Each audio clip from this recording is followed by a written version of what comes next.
کے مقابلے میں جو شخصیت کھڑی ہیں ان کا نقطہ نظر کیا ہے، ان کا نیریٹو کیا ہے؟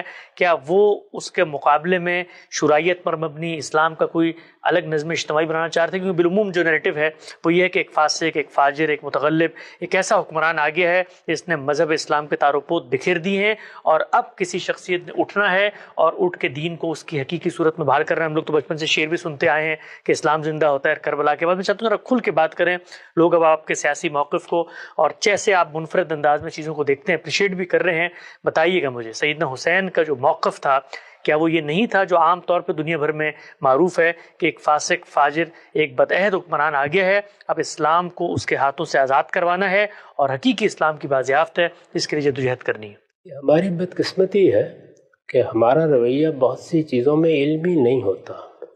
ہم اپنے خیالات کو واقعہ فرض کر لیتے ہیں۔ ابھی آپ نے فرمایا پوری امت، پوری امت سے کیا مراد ہے؟ ہمارے ہاں پچھلے 1400 سال 1500 سال میں بہت سے اہل علم پیدا ہوئے ہیں، مورخین ہیں، محدثین ہیں، تفسیر پر جن لوگوں نے غیر معمولی کام کیا ہے وہ لوگ ہیں، علم کلام کے ماہرین ہیں، فلسفے کے ماہرین ہیں، اسی طرح علوم عالیہ ہیں، نحو، لغت، ان سب چیزوں کے وہ لکھ رہے ہیں۔ مورخین کا تو خاص موضوع یہی ہے، ان میں سے کسی نے یہ باتیں بیان نہیں کی، نکال کے دیکھ لیجیے۔ یعنی اگر کبھی موقع ملے تو صرف ابن کثیر کی البدایہ والنہایہ نکال کر دیکھ لیجیے۔ واعظ حضرات ایک افسانہ بنا کے پیش کر دیتے ہیں۔ اس طرح کے معاملات میں سب سے پہلا سوال جو ایک اچھے طالب علم کو، اور اگر اللہ تعالیٰ نے توفیق دی ہے تو ایک اچھے محقق کو یہ کرنا چاہیے کہ اس وقت کے لوگوں نے اپنا کیا مقدمہ بیان کیا ہے۔ ہم جب اپنے زمانے کے سیاسی حالات کا مطالعہ کرتے ہیں تو جو سیاسی رہنما میدان میں ہیں وہ دونوں باتیں بیان کر رہے ہوتے ہیں۔ یعنی وہ یہ بھی بیان کرتے ہیں کہ ہم کس مقصد کے لیے سیاسی جدوجہد کر رہے ہیں، بیان کرتے ہیں نا۔ اس وقت جو ہمارے ملک میں سیاسی جماعتیں ہیں، امریکہ میں سیاسی جماعتیں ہیں، اسی طریقے سے برطانیہ میں، دوسرے ملکوں میں ہیں، ہمارے ہمسائے میں بہت سے ممالک ہیں، وہاں سیاسی جماعتیں موجود ہیں۔ ان کے رہنما آپ کو بتا رہے ہوتے ہیں اور شب و روز بتاتے ہیں کہ ہم اس وجہ سے یہ جدوجہد کر رہے ہیں، ہمارے پیش نظر یہ پروگرام ہے، یہ ہمارا منشور ہے، ہم یہ بہتری پیدا کرنا چاہتے ہیں، ہمارے نزدیک معیشت، معاشرت، سیاست میں اس اسکیم کو روبہ عمل کرنے کی ضرورت ہے۔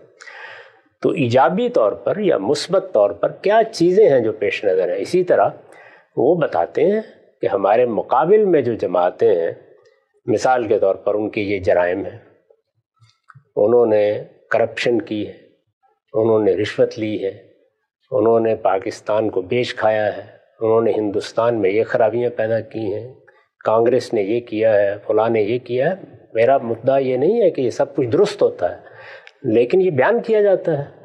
تو اگر کسی کو یہ بتانا ہے کہ سیدنا علی کا مثال کے طور پر کیا موقف تھا تو وہ سیدنا علی بیان کریں گے۔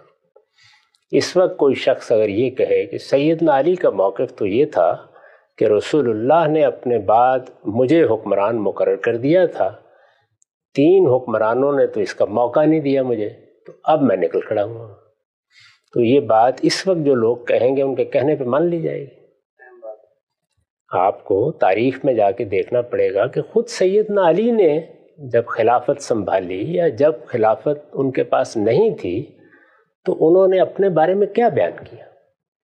اسی طرح کا معاملہ، یہی اصول سیدنا حسین کے بارے میں ہونا چاہیے، یہی اصول سیدنا حسن کے بارے میں ہونا چاہیے، یہی اصول معاویہ رضی اللہ عنہ کے بارے میں ہونا چاہیے۔ یعنی سب لوگ اپنا کیا موقف بیان کر رہے ہیں، وہ اس وقت کی سیاست کے میدان میں ہیں، اپنی رائے بیان کر رہے ہیں، اپنا نقطہ نظر بیان کر رہے ہیں، اپنا استحقاق بھی بیان کر رہے ہیں۔ اگر کہیں بیان کر رہے ہیں تو یہ بتائیے۔ اس سے پہلے بھی آپ نے یہ سوال کیا تھا تو میں نے یہ پوچھا تھا کہ میں ایک طالب علم ہوں، ذرا مجھے کسی مستند تاریخی روایت میں بتا دیجئے کہ سیدنا حسین رضی اللہ عنہ نے خود ان میں سے کوئی بات کہی ہو، یعنی یزید کی یہ فرد قرار داد جرم بیان کی ہو تو مجھے بتا دیں کہاں بیان کی ہے، یا یہ کہا ہو کہ امرہم شورا بینہم کے تقاضے پورے نہیں ہو رہے، جمہوری حکومت قائم نہیں ہو رہی تو اس وجہ سے میں میدان میں اترا ہوں۔ تو اس طرح کی کوئی چیز اگر کہنی ہے تو ان بزرگوں کو پہلے کہنی ہے۔ ہم اپنے تخیلات کے گھوڑوں پر پرواز کر کے نئی دنیایں دریافت کر کے نہیں لا سکتے۔ تاریخ یہ تقاضا کرے گی کہ آپ یہ بتائیے کہ ان کا موقف کیا تھا۔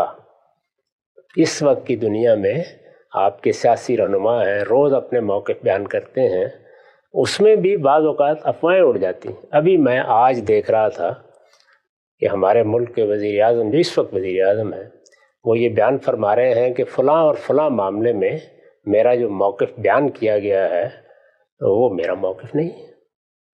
تو بارہا ایسا ہو جاتا ہے کہ اس دنیا میں، یعنی جس میں ریڈیو ہے، ٹیلی ویژن ہے، سوشل میڈیا ہے، معلوم نہیں کیا کیا ذرائع ہیں، ایک طوفان ہے، ہر طرف کیمرے موجود ہیں، وضاحت کی ضرورت پڑتی ہے نا۔ تو میں تو وضاحت کی بات نہیں کہہ رہا، میں تو یہ کہہ رہا ہوں کہ مجھے ذرا دکھا دیجئے کہ ان میں سے کون سی بات انہوں نے فرمائی ہے۔ تو آصف، جو لاکھوں لوگ وہ موقف بیان کر رہے ہیں، آپ خود فرماتے ہیں اتنا بڑا جمع غفیر، ظاہری بات ہے آسمان سے تو اتر کے آئے نہیں، نہ کسی میدان میں جمع ہو کے سب مل کے جھوٹ بولیں گے۔ یہ لاکھوں کروڑوں لوگ دنیا بھر میں جو عزاداری کرتے ہیں، ماتم کرتے ہیں، دنیا کو یہی مقدمہ بتاتے ہیں، تو یہ مقدمہ آخر پیچھے نسلوں نے اس کو پہنچایا ہوگا۔ اب یہ دیکھ لیجئے، یہ بھی ایک دلچسپ سوال ہے۔ یعنی ایک واقعہ پیش آیا ہے جس کو غدیر خم کا واقعہ کہا جاتا ہے۔ ایک تالاب پر رسالت پاک صلی اللہ علیہ وسلم نے پڑاؤ کیا اور وہاں ایک واقعہ پیش آیا۔ اس میں جو بات کہی گئی ہے وہ بات ہمارے ہاں بھی موجود ہے، وہ اہل تشیع کے ہاں بھی موجود ہے۔ اس کو سمجھنے کا ایک عمل کئی صدی بعد شروع ہوتا ہے، اور پھر اس کے بعد وہ ایک عقیدہ بنتا چلا جاتا ہے۔ تو ہر چیز جو کہی جاتی ہے اس طرح نہیں ہوتا کہ بہت لوگ کہہ رہے ہیں تو یہ اجماع ہو گیا، تواتر ہو گیا۔ بھائی اس کو پوری تاریخ میں دیکھنا پڑے گا نا، یہ کب وجود پذیر ہوئی ہے، کب اس کی پیدا ہوئی ہے، کہاں سے ہوئی ہے، کہاں سے پھوٹی ہے، پھر اس کے بعد دیکھیں گے۔ یہ آپ کے علم میں ہے کہ میں جب سنت پر تحقیق کر رہا تھا تو دائیں بائیں سے ہر طرف یہی معلوم ہوتا تھا کہ بچہ پیدا ہو جائے تو اس کو اپنی آغوش میں لے کر اس کے کان میں اذان کہنی چاہیے، ایک کان میں اذان دوسرے میں اقامت۔ تحقیق کی تو معلوم ہوا کہ کوئی بنیاد نہیں ہے اس کی۔ مسلمان پہلی 3 صدیوں میں واقف ہی نہیں تھے ذرا سے اس سے۔ تو اس لیے اس طرح کی بہت سی چیزیں ہوتی ہیں جن کو جب آپ پوری تاریخ میں رکھ کے دیکھتے ہیں تو اس وقت یہ واضح ہوتا ہے کہ یہ چیز کیسے پیدا ہو جاتی ہے۔ ہم نے جب آنکھ کھولی تو ہمیں تو یہی معلوم ہوتا تھا کہ بس آدمی مرا ہے تو اس کے بعد گھر والوں کو بھی خرچ کر کے مر جانا ہے، کہ ان کے 5-7 جمعراتیں کرنی پڑیں گی، کوئی ایک کل شریف پڑھنا پڑے گا، پھر چہلم پر جا کر کہیں نجات حاصل ہوگی۔ لیکن بعد میں معلوم ہوا کہ ان میں سے کوئی چیز بھی دین میں نہیں ہے، لوگوں کی ایجاد کردہ بدعتیں ہیں۔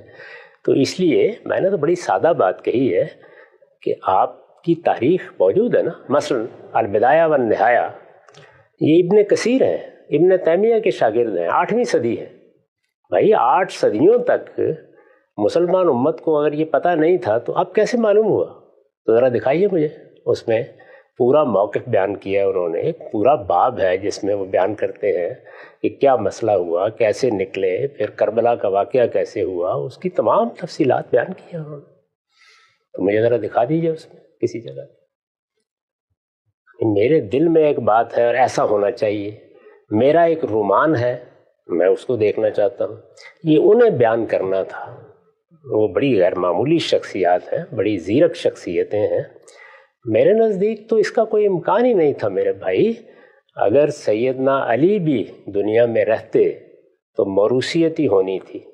آپ یہ دیکھیے، وہ بھی اپنے زمانے کے حالات کی تبدیلیوں سے واقف تھے۔ جب ان سے پوچھا گیا، دنیا سے رخصت ہو رہے تھے، کہ آپ کے بیٹے حسن کو ہم حکمران بنا لیں، انہوں نے فرمایا کہ میں اس سے روکتا نہیں تمہیں۔ اچھا، یہ بات تاریخ میں نقل ہوئی ہے؟ جی ہاں، میں کہتا ہوں نہ روکتا ہوں۔ سوال یہ ہے کہ سیدنا عمر نے روک دیا تھا نا، اس لیے کہ کوئی وجہ نہیں تھی اس وقت۔ اس وقت صحابہ کی جماعت کی قیادت بالکل متعین تھی۔ یہ معلوم تھا کہ ان لوگوں میں سے جس کو بھی حکومت دی جائے گی، باقی لوگ اس کے سامنے سر تسلیم خم کر دیں گے۔ آخر انہوں نے جب 6 لوگوں پر یہ ذمہ داری ڈالی تو کیا کہہ کے ڈالی؟ ذرا پڑھیے تاریخ میں، طبقات ابن سعدی میں پورا واقعہ نکال دے کہ دیکھ لیجئے کیا کہا۔ انہوں نے کہا تم 6 اس وقت مسلمانوں کے رہنما ہو، جس نے اختلاف کرنا ہے تمہاری وجہ سے کرنا ہے. یعنی عام لوگ ایسے نہیں اختلاف کرتے سیاسی معاملات میں، ان کا کوئی لیڈر اور رہنما ہوتا ہے، وہ کہتے ہیں اس کو ہونا چاہیے. اس وقت بھی دیکھ لیں پاکستان میں میں انگلیوں پر گن سکتا ہوں کون سے لیڈر ہیں، جہاں کہیں بھی آپ لوگوں سے پوچھیں گے انہی کے بارے میں لوگ کہیں گے کہ ان کو ہونا چاہیے. یعنی اگر آپ کوئی سروے کریں تو لوگ بتا دیں گے آپ کو. تو جن لوگوں کو ہونا چاہیے وہ انہوں نے فرمایا یہ 6 ہے. یہ 6 کوئی شورا نہیں تھی، یہ کوئی پارلیمنٹ نہیں تھی، یہ 6 وہ لوگ تھے جو خلافت کے امیدوار ہو سکتے تھے. تو انہوں نے کہا کہ تم بیٹھ کے فیصلہ کرو. پہلا فیصلہ تمہیں کرنا ہے کہ تم کس پر اعتماد کرتے ہو. اور آپ دیکھیے وہاں کیا ہوا. عبد الرحمن بن عوف نے بیٹھتے ہی یہ کہا کہ بھائی پہلے تعداد کم کرتے ہیں، 3 کے حق میں دستبردار ہو جائے. ان کے ایما پہ ہو گئے، باقی 3 رہ گئے. انہوں نے کہا میں اپنے آپ کو خود دستبردار کرتا ہوں، مجھے حق دے دو کہ میں تم دونوں میں سے فیصلہ کرتا ہوں. تو یہ اصل میں وہ جو زعما جمع ہوئے ہیں، پہلے انہوں نے اپنے آپ کو وہاں کھڑا کیا کہ ہم کس پر متفق ہوتے ہیں. پھر اس کے بعد لوگوں سے جا کے پوچھیں گے. پھر وہ نکلے بازاروں میں، ان پہ لوگوں سے بھی پوچھا. تو اس لیے میں بار بار عرض کر رہا ہوں کہ جمہوریت کے لیے ناگزیر ہے کہ وہ لوگ ہونے چاہیے جن سے یا تو آپ براہ راست رائے لے سکیں. یہ مجھے بتائیے کہ ممکن ہے؟ یہ تو اب سے 100 سال پہلے ممکن نہیں تھا، ابھی ممکن ہوا ہے. نئے مواصلات کے ذرائع پیدا ہوئے ہیں. ایک بڑی سلطنت میں آپ پورے امریکہ سے چاہیں تو ووٹ لے لیں، رائے لے لیں. تو یہ ووٹ لینا کو یہ نہیں کہ انسان کو سوجا نہیں، کیسے لی جائے. پرانے طریقے یہی تھے، قبیلے ہیں ان کے سردار جمع ہو جائیں سارے کے سارے، چلیے ان کے درمیان میں اگر اتفاق ہو جاتا ہے. ابھی آپ افغانستان میں آپ کو یاد ہے نا ایک جرگہ ہوتا ہے خاص، قبائلی سرداروں کا جرگہ ہے، وہ بیٹھ کے فیصلہ کر دے گا. رسول اللہ صلی اللہ علیہ وسلم کے بعد کیا ہوا؟ آپ کی دعوت نے مہاجرین اور انصار میں ایک قیادت پیدا کر دی. گن کے دیکھ لیجئے وہ کون لوگ تھے. ابو عبیدہ بن الجراح ہیں، معاذ بن جبل ہیں، صدیق و فاروق تو خیر گلہائے سرسبد ہیں، سیدنا عثمان ہیں، سیدنا علی ہیں، زبیر رضی اللہ عنہ ہیں، طلحہ، یہی لوگ ہیں. عبد الرحمن بن عوف ہیں. یہ کوئی 8 10 12 لوگ ہیں جن کے بارے میں معلوم ہے کہ یہ اس وقت اصل میں مسلمانوں کی وہ جو جماعت پیدا ہوئی ہے، کوئی 1,20,000 کے قریب زیادہ سے زیادہ تعداد بیان کی جاتی ہے. ہمارے ہاں ایک چھوٹی سی کانسٹیٹنسی میں 2 2.5 لاکھ 3 لاکھ لوگ ہوتے ہیں، 1,20,000 کے قریب لوگ ہیں اور جزیرہ نما عرب کی حد تک ہے. تو یہ لوگ فیصلہ کر دیں گے، لوگ مان لیں گے. اور یہ سب کے سب ہجرت کی وجہ سے مدینہ میں جمع ہوئے تھے. اسی لیے مدینہ ہی کی حد تک لوگوں کی رائے، لوگوں کی یعنی ان زعما کی رائے لینا بالکل ممکن تھا. صورتحال تبدیل ہو گئی، صحابہ پھیل گئے، تابعین کی بڑی جماعت وجود میں آ گئی، سلطنت 3 بر اعظموں تک پہنچ گئی، لاکھوں لوگوں کا اضافہ ہو گیا. اب اس کے بعد کیا طریقہ اختیار کیا جائے؟ کوئی طریقہ نہیں تھا. جس کے ہاتھ میں بھی اقتدار آتا اس کو ملوکیت ہی قائم کرنی تھی، کوئی اور چارہ نہیں تھا. اچھا ذرا لیڈروں پر نگاہ ڈال کے دیکھیے، یعنی باقی سارے کے سارے لوگ دنیا سے رخصت ہو گئے تھے. لیڈر کون تھے؟ جب یزید کی نامزدگی ہوئی ہے، ابو بکر کے بیٹے عبد الرحمن رضی اللہ عنہ، عبد الرحمن بن ابی بکر، یعنی وہ لوگ معاویہ رضی اللہ عنہ گن کے بتایا نا کہ یہ لوگ ہیں جن کے درمیان اختلاف ہوگا. عمر رضی اللہ عنہ کے بیٹے عبداللہ ابن عمر، دیکھیے نا. زبیر رضی اللہ عنہ کے بیٹے عبداللہ ابن زبیر، علی رضی اللہ عنہ کے بیٹے حسن اور حسین. تو بھائی موروثیت وجود میں آ چکی تھی، کوئی چارہ نہیں تھا اس کے سوا. یاد رکھیے ہمیشہ، اگر آپ ایسے نمائندگان یا ایسے ریپرزنٹیٹیو کا ایوان نہیں بنا سکتے کہ جس پر لوگوں کا اعتماد ہو اور یہ کہا جا سکے کہ یہ فی الواقع ریپرزنٹیٹیو نمائندہ لوگ ہیں، اگر نہیں بنا سکتے جمہوریت نہیں آ سکتی. پھر ملوکیت ہی آئے گی، وہی بہترین نظام ہوتا ہے. سیاست میں پہلا فیصلہ سیاسی استحکام کے حق میں کیا جاتا ہے. تو اس لیے جو بھی آتا اس کو یہی کرنا تھا. وہ بڑے زیرک لوگ تھے، وہ حالات کو دیکھ چکے تھے، جو کچھ تبدیلی آ گئی تھی اس کو بھی دیکھ چکے تھے، اس میں کوئی اور راستہ ہی نہیں تھا. یہی اس وقت کے رہنما تھے. سب کے سب ان جلیل القدر لوگوں کے بیٹے ہیں جو اقتدار سنبھال چکے تھے اس سے پہلے یا جن کی کوئی حیثیت تھی اس معاملے میں. تو اس لیے میرے نزدیک یہ صرف رومانوی باتیں ہیں، ان کی کوئی حقیقت نہیں.